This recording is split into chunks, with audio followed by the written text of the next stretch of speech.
Start, Madam Deputy Chairman. When the House rose for lunch, I was discussing the response of the public to the loan program of the government and was trying to point out that it was rather a serious tendency in the sense that the response of the public had been proved to be poorer during the second plan period than during the first plan period. I was trying to point out that looking to the fact that the national income was rising and the people were becoming more conscious of a developing economy and the need to mobilize the resources more and more, a contrary trend ought to have appeared, and that in view of that, this trend was disturbing. Stop. This trend is to be contrasted with the trend of the public regarding the call from the corporate sector for the investment of their monies. Stop. Here we find that the shares of some of the new companies or of the old companies that are issuing new shares are oversubscribed at times to the extent of 15 times the capital that has been asked for by the companies. Stop. So here are two pictures. One, the picture of the government asking the public to subscribe to the public loans, and the other, the picture of the response of the public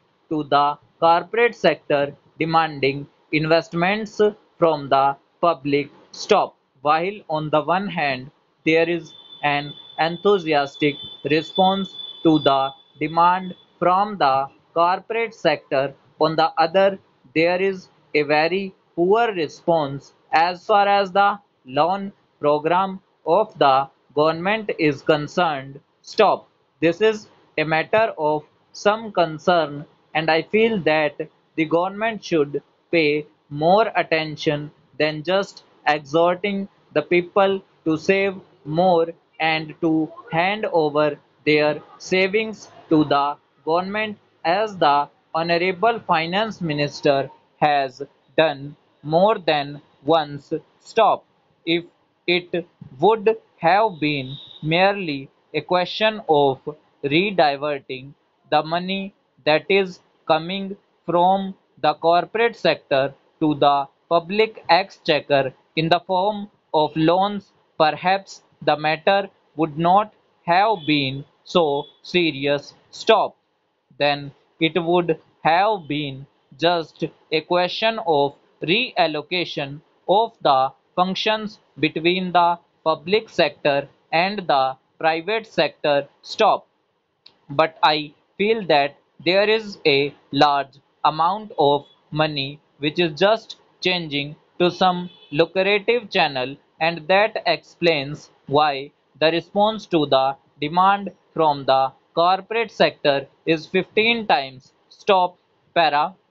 This shows that 14 times that particular capital is not required by that company, and if there had been some adequate step or measure whereby originally that money could have gone to the public exchequer, to that extent there would not have been any disappointment to the people who wanted chairs but who did not get them, and disappointment to the public exchequer by not getting the response which it ought to have got.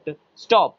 That, to my mind, leads to the question of the pattern of the rate of interest. Stop.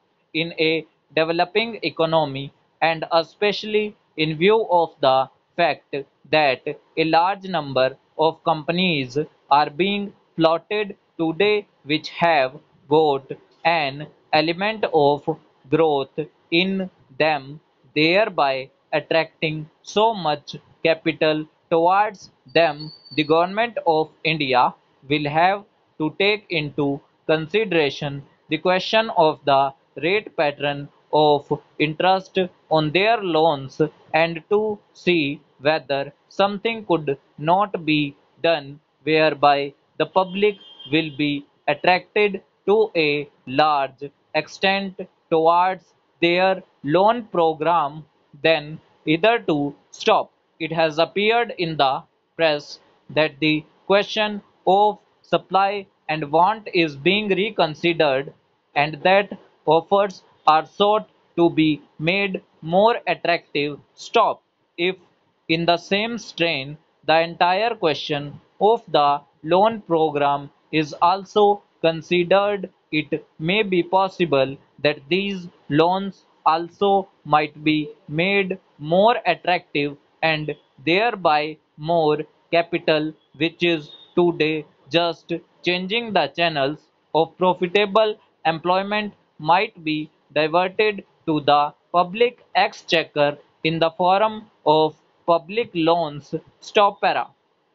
Then there is the question of the state government performing their part which has been assigned to them during the third plan period. Stop.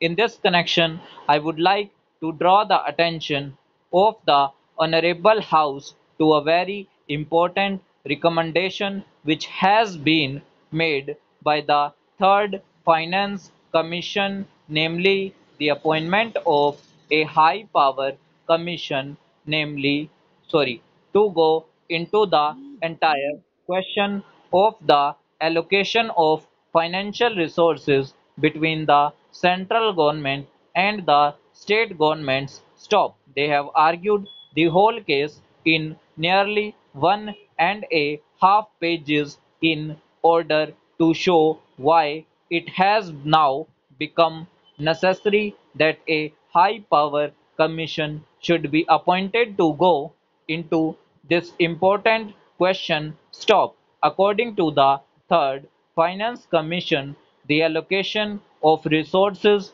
between the center and the states was made at a time when planned economic development was not visualized. Stop. When the constitution was framed, the development of the public sector, the new responsibilities which the states were going to assume and a plan era were not properly visualized, and it was under these conditions that these allocations were being made. Stop. Overall